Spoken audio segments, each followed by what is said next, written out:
भाग्योदयेन बहुजन्म समर्जितेन सत्संगमं च लभते पुरुषो यदा वै अज्ञान हेतुकृतमोहमदान्धकारं नाशं विधाय हि तदोदयते विवेकम्। श्रीमद् भागवत जी के महात्म्य में नारद जी महाराज कहते हैं कि अनंत जन्मों के भाग्य उदित होते हैं, तब जाकर के कथा सुनने कहने का लाभ प्राप्त होता है। श्रीमद् भागवत बंधुओं फल प्रदान नहीं करती है, बहुत सावधानी से सुनिएगा। श्रीमद् भागवत जी फल प्रदान नहीं करती हैं। श्रीमद् भागवत स्वयं फल है हमारे सत्कर्मों का, हमारे पुण्यों का, हमारे जीवन के समस्त यज्ञों का, तपों का, नाम जप का, भजन का, सबका फल है श्रीमद् भागवत। साल भर में जो कोई भी पुण्य हमने किए हैं उन सबके फल के रूप में हमको कथा मिली है। कथा फल नहीं देती, कथा स्वयं फल से मिली है। श्रीमद् भागवत जी की कथा रस प्रदान करती है।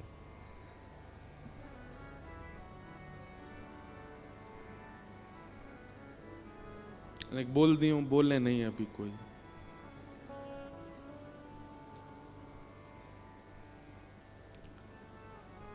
भागवत जी से फल मत मांगिए। हम हर कथा में कहते हैं भागवत जी से तो रस मांगो, रस की कामना करो। तो भोपाल के इस पंचमुखी हनुमान मंदिर के प्रांगण में हमको हनुमान जी कथा सुनाने के लिए बुलाए हैं। आप सब लोग उसके माध्यम बने हैं। आज करवा चौथ है, माताओं का व्रत है, भाइयों का भी कईयों का व्रत है। हम तो सुबह से भाइयों को खिला खिला के चेक कर रहे हैं इसका व्रत तो नहीं है। दो तीनों के तो तुड़वा चुके अब तक।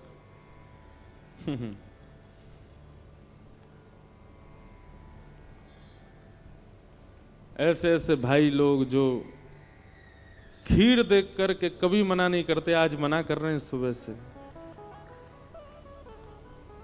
पपीता देख करके कभी सर नहीं हिलाते, आज मना कर रहे हैं सुबह से। अपना पानी तो पी जाते हैं, दूसरों का भी पी जाते हैं, वो पानी नहीं पी रहे हैं सुबह से, लेकिन आज हमने सब खवाया। अब हमको आनंद आता है करने में ऐसे काम। अच्छा है। कई लोग बोलते हैं कि कोई शास्त्रीय प्रमाण नहीं है, कोई शास्त्रीय बात नहीं है, अपने भाव से ये हमारे यहाँ हरतालिका तीज का व्रत होता है, करवा चौथ का व्रत ऐसे ही कर लिया गया है। सब बात है, जो भी है कुछ गलत तो नहीं है ना, कुछ गलत थोड़ी कर रहे हैं। अगर शास्त्रीय बात नहीं भी है तो कोई अपराध तो नहीं है ना, केवल अन्न का त्याग ही तो कर रहे हैं पूरे दिन। माताएं बहनें अपने दीर्घ आयु के लिए पति की करती हैं व्रत, अच्छा बात है। वैसे दीर्घायु बाद का विषय होता है, दीर्घायु बाद का विषय है, प्रेम प्रथम विषय है। प्रेम वर्धन के लिए कर रहे हैं। अच्छा, तो आप सबको पावन उत्सव की बधाई। कार्तिक मास चल रहा है, ठाकुर जी की प्राप्ति, इसी को दामोदर मास भी कहते हैं। भगवान को उलूखल से यशोदा मैया ने इसी मास में ही बांधा था, इसीलिए इसको दामोदर मास कहते हैं। दामोदर मतलब दाम कहते हैं रस्सी को, और उदर यानी पेट। जो रस्सी को अपने पेट में अंतर ध्यान करते जा रहे थे, ऐसे भगवान का नाम पड़ गया दामोदर। यशोदा मैया बड़ी करती जाए, रस्सी छोटी होती जाए, इसलिए नाम पड़ गया दामोदर। तो ऐसे ठाकुर जी इस मास में बंधन युक्त होने को तैयार हो जाते हैं। बहुत ध्यान से सुनिएगा। इस मास में ठाकुर जी अपने भक्तों को मानो ऐसा कहते हैं कि आप चाहो तो हमें अपने बंधन में बांध सकते हो। व्रत करो, नियम करो, प्रातःकाल उठ करके ब्रह्मचर्य का पालन करो, मंगला आरती करो, स्नान आदि करके पाठ पूजा नियम करो, अपने आप को श्रेष्ठ बना करके अगर आप अपने प्रेम पाश में हमें बांधना चाहते हो तो साल भर में कार्तिक मास ऐसा मास है जिसमें आप ठाकुर जी को अपने प्रेम पाश में बांध सकते हो। ठाकुर जी आपके हो सकते हैं। देखिए, ठाकुर जी को बांधना ही है अपने प्रेम में। भक्ति का मतलब क्या होता है? हम सब बंधे हुए हैं कहां? संसार में। हम सब की आसक्ति रूपी रस्सी बंधी हुई है संसार में। वो संसार से हटा करके श्री ठाकुर जी के चरणों में बांध देना, इसी को भक्ति कहते हैं।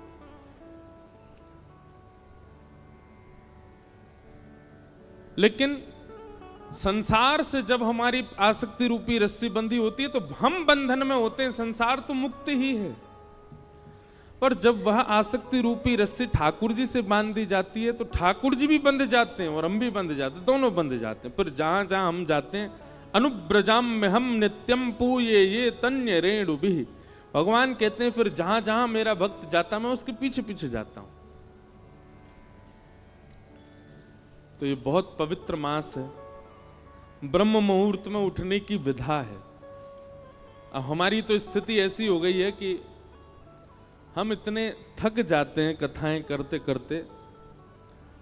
अभी हमको थोड़ा सब संत जन भी कह रहे हैं, घर के लोग भी कह रहे हैं, अब अवकाश करना शुरू करो, कथाओं के बीच में 2-4 दिन का अवकाश रखो, थोड़ा आराम करो, पर हो ही नहीं पा रहा है। अब तो ऐसा हुआ है कि हमको आगे की कथाएं स्थगित करनी पड़ी हैं आराम करने के लिए।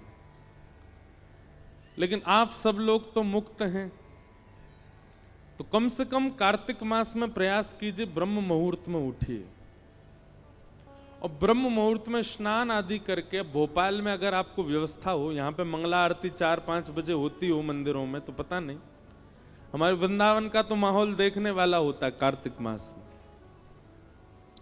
सुबह से ही सब ब्रजवासी और दर्शनार्थी और आगंतुक जितने भी लोग होते हैं वे सब निकल पड़ते हैं। यमुना स्नान करेंगे, राधा वल्लभ, बांके बिहारी, राधा रमण, रास मंडल, सेवा कुंज, सब जगह मंगला करते हैं, ठाकुर जी के मंगल दर्शन करते हैं। तत्पश्चात दामोदराष्टकम का पाठ करते हैं, सुंदर सुंदर भावों का पाठ करते हैं, तुलसी जी की विशेष आराधना करते हैं, तुलसी के सूखे लकड़ों से ठाकुर जी की आरती करते हैं। हमारे एक पंडित जी बता रहे थे कि कोई संत कथा में कह रहे थे कि एक बार कोई चूहिया दौड़ करके जा रही थी तो गलती से तुलसी के सूखे लकड़े पड़े थे, एक लकड़ी पर पैर पड़ गया तो वो उछल करके ठाकुर जी के सन्मुख अर्पित हो गई कार्तिक मास में। तो उसका परिणाम ये हुआ कि वो अगले जन्म में ठाकुर जी की कोई अनन्य सखी बन करके आई, अनन्य कोई प्रियसी बन करके आई। तो हम सब चुईया तो नहीं है, हम सब तो मानव हैं। कहने का अभिप्राय, भूल से भी यदि ठाकुर जी को तुलसी अर्पित हो जाती है या तुलसी के सूखी लकड़ी से ठाकुर जी की आरती हो जाती है तो कार्तिक मास में उसका फल देखो। पुनः हम एक बात कह दें, वृंदावन की जो रस रीति है ना वो प्रेम की भरी हुई है, वहां पर पुण्य की कामना नहीं होती। आपके भोपाल में, इंदौर में, बंबई में, दिल्ली में, कलकत्ता में, चेन्नई में, पंजाब में, हिमाचल में आदि आदि सब क्षेत्रों में पुण्य के लिए लोग भक्ति करते हैं, पर वृंदावन में पुण्य के लिए नहीं करते। वृंदावन में पुण्य की कामना नहीं होती है, वृंदावन में तो श्री कृष्ण चाहिए बस, और वो कृष्ण प्रसन्न रहे बस, ये कामना होती है। वहां पुण्य की कामना से कोई भजन नहीं करता। वृंदावन रस रीति अगर भाव आएगा तो कहूंगा इस कथा में। कार्तिक मास का आप सब लोग पालन करो। श्रीमद् भागवत जी का महात्म हमने कल सुना, अब प्रथम स्कंद से कथा का प्रारंभ करते हैं। जन्माद्यस्य यतोऽन्वयादितरतश्चार्थे स्वविज्ञस्वराट् तेने ब्रह्म हृदय आदिकवये मुह्यन्ति यत्सूरयः तेजो वारिमृतां यथा विनिमयो यत्र त्रिसर्गो मृषा धाम्ना स्वेन सदा निरस्तकुहकं सत्यं परम धीमहि। भागवत जी के प्रथम श्लोक में परम सत्य को वंदन किया गया।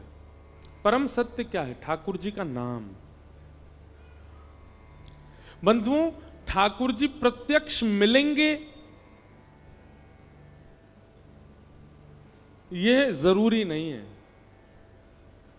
आप ठाकुर जी के मिलने को किस रूप में लेते हो? बहुत ध्यानपूर्वक सुनिएगा। मुझे श्री कृष्ण मिल गए, इसको आप किस भाव से देखोगे? कि मेरे संग कृष्ण बैठते होंगे, मेरे संग कृष्ण खाते होंगे, मेरे संग कृष्ण सोते होंगे, मेरे संग कृष्ण डोलते होंगे, इसको आप समझोगे कि इनको कृष्ण मिल गए? नहीं। सब लोग बिल्कुल सावधानी से सुनिएगा। कृष्ण प्राप्ति के लक्षण क्या हैं? सबसे पहला, आपका हृदय प्रेम से अथाह भर गया हो। प्रेम से अथाह भर गया हो मतलब किसी सामान्य सी स्थिति को देख करके भी आपका चित्त दया से भर जाता हो, आपके नेत्र सजल हो जाते हो, समझ जाना आपको कृष्ण मिल गए हैं। दूसरा लक्षण सुनो, अब ताली नहीं बजाओ, सुनो बस। हमें पता है आप सुन रहे हो। कई बार ताली के चक्कर में क्या होता है, 4 लोगों ने सुनी, उनने बजाई, 40,000 उसी के चक्कर में बजा देते हैं। कुछ अच्छा ही बोला होगा तभी तो सब बजा रहे हैं। ताली मत बजाओ, आप बस कथा सुनो। और हमको ताली की बहुत इच्छा नहीं है, बस जब कीर्तन किया करें तब बजाया करो आप। सबसे पहला लक्षण कि आपको कृष्ण प्राप्त हो गए हों तो आपके चित्त में अथाह दया हो जाएगी। अरे सामान्य सी गैया विचरण कर रही है, उस सामान्य सी गैया को विचरण करते हुए आप सोचोगे अरे बेचारी कैसी घूम रही है, ये ऐसी भावना, सहज दया प्रकट होने लग जाए, समझ जो कृष्ण मिल गए। दूसरा, आपके चित्त में विकार उत्पन्न जल्दी नहीं होते हैं, सदैव शुद्ध भाव बने रहते हैं। जैसे कई लोग होते हैं उनके चित्त में बहुत जल्दी विकार आ जाते हैं।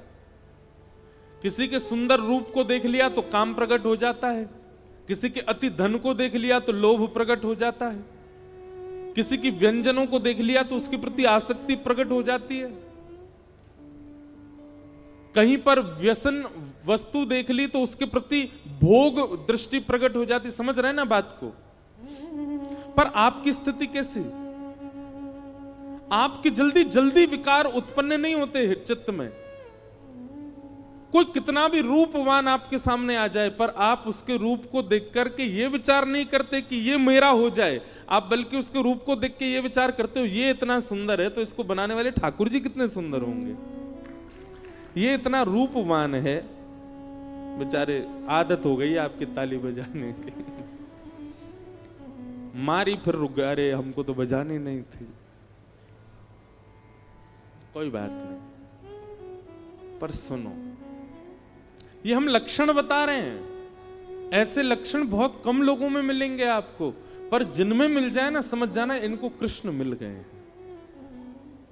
इनके चित्त में कृष्ण है, इनके साथ कृष्ण है, इसीलिए इनका स्वभाव व्यवहार ऐसा ही है। तीसरा लक्षण कृष्ण प्राप्ति का क्या है? कोई आपको बोल दे ऐसे ही मजाक में, बोले क्या भोपाल में गंगा जी बह रही हैं, तो आप उस पर विचार नहीं करोगे, आप मान ही जाओगे, अच्छा आ गई होंगी, पहले तो नहीं थी अब आ गई होंगी। इतना भोलापन चित्त में आ जाएगा, आप चतुराई भूल जाओगे, आप अत्यंत सहज हो जाओगे, अत्यंत भोले हो जाओगे, समझ जाओ कृष्ण मिल गए।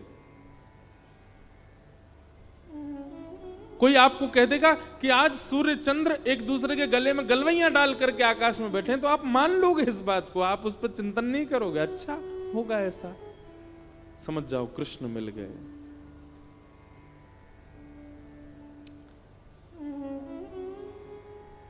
चौथी बात, कृष्ण प्राप्त होंगे तो आपके अंदर स्थिति कैसी हो जाएगी? व्रत करना, नियम करना, जल्दी उठना, कथा सुनना, कीर्तन करना, साधन करना, इनको आप नियम की तरह नहीं करोगे, इनको आप सौभाग्य की तरह करोगे। ये मेरा सौभाग्य है। कोई आपसे रात्रि 11 बजे बोले कि कल सुबह 3 बजे उठना है, तो आप आना काने, अरे राम राम नींद पूरे नहीं होने दे रहे हैं मेरी, क्या करें, ये 3 बजे उठना है, तो आप उसके लिए इतने सौभाग्यशाली मानोगे अपना, अरे 3 बजे उठना है, ठीक है सुबह तो 3 बजे उठेंगे हम। कल आपको व्रत करना है, पूरे दिन कुछ खाना नहीं है, तो आप इससे विचलित नहीं होगे, आप और आनंदित हो जाओगे, अच्छा मुझे व्रत करना है। जैसे कई लोग एकादशी का नियम ले लेते हैं कि हमको एकादशी करनी है, तो जैसे एकादशी आने वाली वो 10वीं को इतना खा लेते हैं कि कल तो भूखा रहना है हमको। पर कृष्ण जिसके चित्त में आ जाते हैं ना, वो व्रत को नियम की तरह नहीं, सौभाग्य की तरह करता है, उत्सुकता की तरह करता है।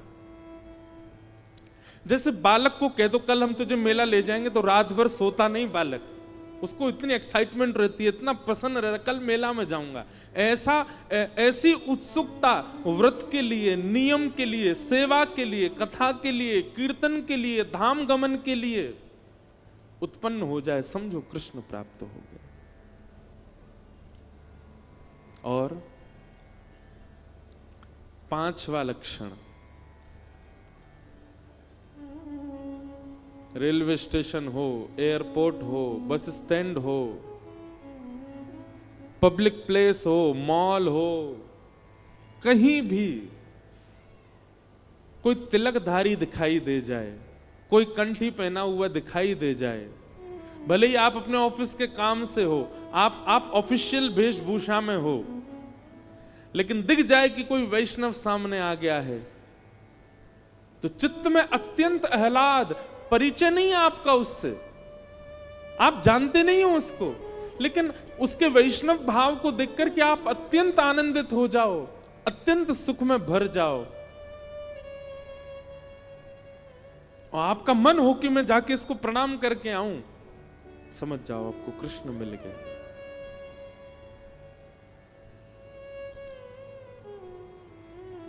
यह कुछ लक्षण हैं कृष्ण प्राप्ति के।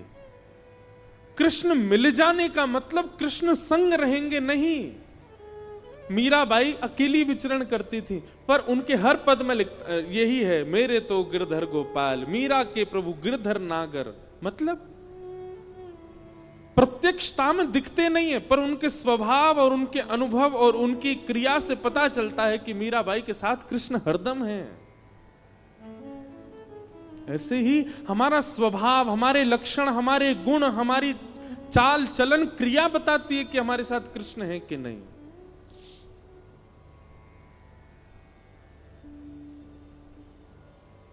इसलिए भैया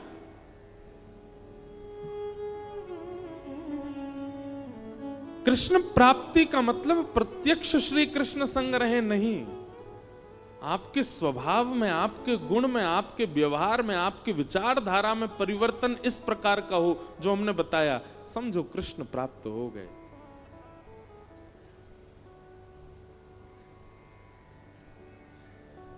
और कृष्ण प्राप्ति की प्रथम सीढ़ी क्या है? नाम जप, नाम संकीर्तन। ठाकुर जी के नाम का निरुध्यासन, स्मरण और निरंतर उसी का चिंतन, उसी से ही यह गति पकड़ेगी। पहला गेर ही है नाम जप, और उसी नाम को ही श्रीमद् भागवत में कहा गया परम सत्य, सत्यम परम धीमहि। हम ऐसे परम सत्य भगवान श्री कृष्ण के नाम को प्रणाम करते हैं, नमन करते हैं, वंदन करते हैं।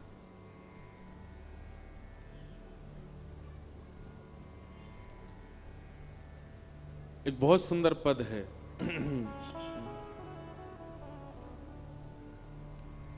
राम नाम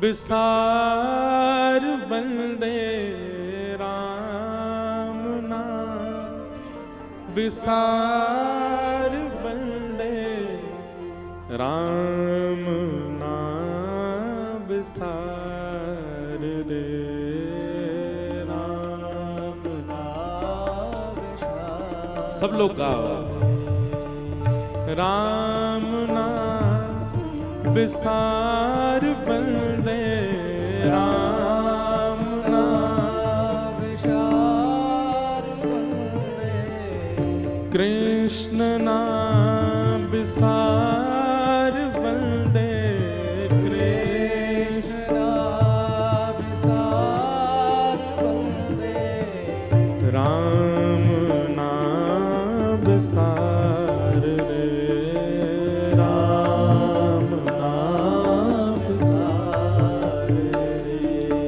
राम नाम विसार रे।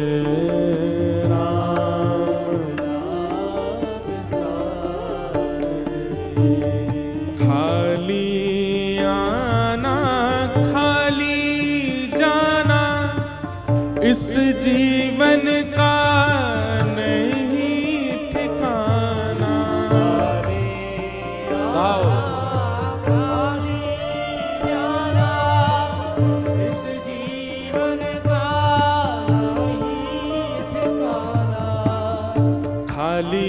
आना खाली जाना इस जीवन का नहीं ठिकाना। खाली आना खाली जाना इस जीवन का नहीं ठिकाना। इसमें नहीं कुछ सार बंदे, इसमें नहीं कुछ सार बंदे, इसमें नहीं कुछ सार बंदे, इसमें नहीं कुछ सार बंदे, राम नाम विसार रे,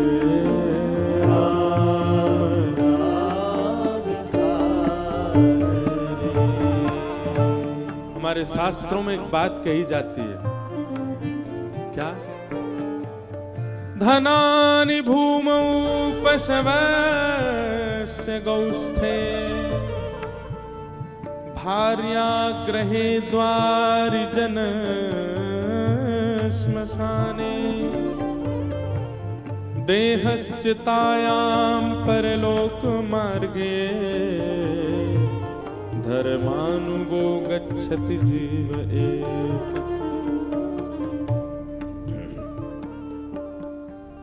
व्यक्ति की जब मृत्यु हो जाती है तो धनानि भूमौ, जितनी चीजें उसने संसार में आकर के कमाई हैं सब वहीं रह जाती हैं जहां रखी हैं। पशवश्य गौष्ठे, गाड़ियां सब अपने कारागृह में खड़ी रह जाएंगी, कोई साथ नहीं जाती। आप कहोगे महाराज जी धन और गाड़ी ये तो निर्जीव प्राणी हैं, जीवित लोगों की बात करो। तो कहते हैं भार्या गृहे द्वारी, जिसके साथ 7 जन्मों तक रहने का आपने संकल्प लिया था, विवाह किया था, वो भी घर के द्वार पर खड़ी रह जाती, उससे आगे नहीं जाती। भार्या गृहे द्वारी जन श्मशाने, परिवार के सब जन भी केवल शमशान तक जाते हैं, उसके आगे वो भी नहीं जाते। आप कहोगे मेरा देह मेरे साथ जाएगा, तो ये भी नहीं जाएगा। देहस चितायाम, ये भी चिता तक जाता है बस साथ में, जला देते हैं यहीं पर। तो फिर आगे जाता कौन है? बोले हमारी आत्मा के साथ केवल और केवल संपूर्ण जीवन में किया गया भजन ही साथ जाता है।